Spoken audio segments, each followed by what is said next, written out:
dans l'entreprise telle quelle, il y a une démarche de fait par rapport au badge. Qu'as-tu pensé de cette démarche lorsqu'elle t'a été présentée? Je connaissais pas du tout, donc déjà, ça a été une découverte. Un petit peu, je savais pas trop, je pensais qu'on allait me mettre un Pims sur le t-shirt, voilà.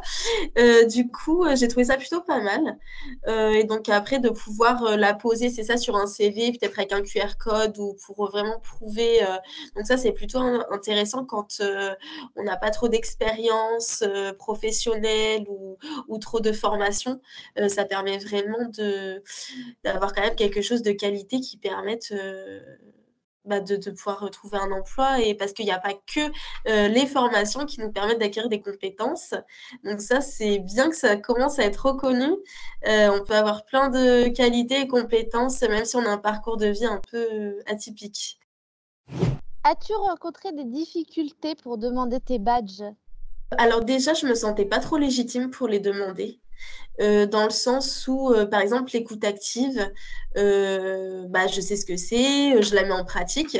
Il y a des fois où, tu sais, on est tous un peu fatigués, voilà. Et je me suis dit, ouais, mais je suis pas au top tous les jours là-dessus, donc je vais pas demander un badge écoute active. Et enfin, tu vois, c'était plus question de légitimité en fait. Est-ce que je peux vraiment demander ça? Est-ce que je le mérite? Voilà.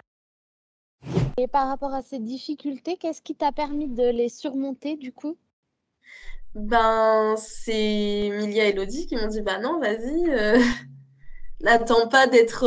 Enfin, de toute façon, il y aura toujours des moments où voilà, l'écoute active, bah, on a nos soucis aussi, voilà, fin de journée, etc. Donc, demande quand même. Enfin, si on te le propose, c'est que tu peux demander. Qu'as-tu ressenti quand tu as obtenu tes premiers badges? Super contente. Et en plus, tu sais, moi, je suis un peu perfectionniste. Alors, je me disais, elles vont lire ce que j'ai écrit. Est-ce que j'étais dans les clous? Et en fait, de la voir, je me dis, waouh, cool, en fait, ça va, j'étais dans le juste, je me suis pas trop plantée. Ça m'a rassurée, en fait. À quoi ça va te servir à toi, les badges? Et ben, comme je te disais tout à l'heure, à part prouver la compétence dans une recherche d'emploi future, je sais pas. Est-ce que tu recommanderais à quelqu'un qui recherche un emploi ou qui est en transition professionnelle de demander des badges?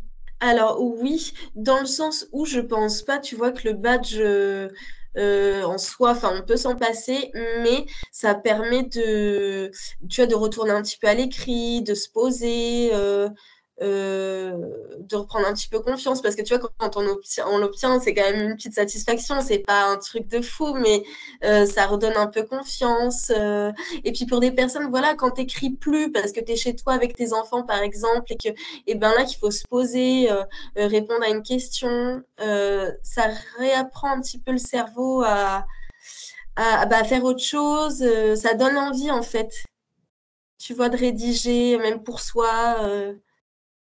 On va parler donc du badge communication de la région Normandie. Être reconnu par la région Normandie, qu'est-ce que ça t'a apporté? En fait, tu vois, je sais pas trop du coup qui l'a validé, donc la région. Du coup, enfin, c'est vrai que c'est un peu flou pour moi parce que les badges CIBC, je sais que c'est Lodi qui les a validés. Le quatrième badge, je sais que je l'aurais obtenu automatiquement. Enfin, conduire un entretien téléphonique, donc ça, je savais qu'on l'obtenait directement. Mais ce badge communiqué, c'est vrai que c'est un peu. En plus, c'est le plus gros. Donc, j'ai dit super et tout. En plus, j'ai pas eu besoin de rédiger, mais ouais, j'ai. Est-ce qu'il y a des choses que tu veux rajouter de toi-même comme ça? Après, c'est vrai que les questions, je les ai trouvées un peu tordues quand même.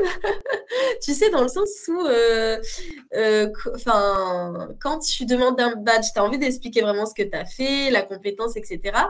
Mais première question, quel résultat avez-vous obtenu? Tu sais, tu as envie de remettre dans le. Tu sais pas par où commencer, en fait. Donc, c'est pour ça que je te dis, ça demande vraiment un travail de se poser, de rédaction quand même, parce que comment je vais tourner ma réponse, comment je vais développer, c'est pas évident. Enfin, je trouve que les questions, elles sont quand même, de la façon dont c'est posé, c'est quand même difficile. Comment tu aurais préféré les trouver, les formulaires? Je sais pas, mais c'est vraiment la formulation des questions, je trouve ça un peu. En fait, moi, pour ma part, j'ai eu peur de pas être dans les clous. Parce que je suis partie un peu loin pour revenir au final pour la réponse de la question. Et puis, des fois, entre mes paragraphes, je trouvais que le lien, c'était pas fluide en fait. J'ai eu l'impression de m'éparpiller un petit peu. Après, faut pas non plus, entre guillemets, des questions où tu réponds par oui ou par non et mâcher le travail. Mais je sais pas, c'est vrai que ça m'a fait un petit peu bizarre. Donc, merci beaucoup.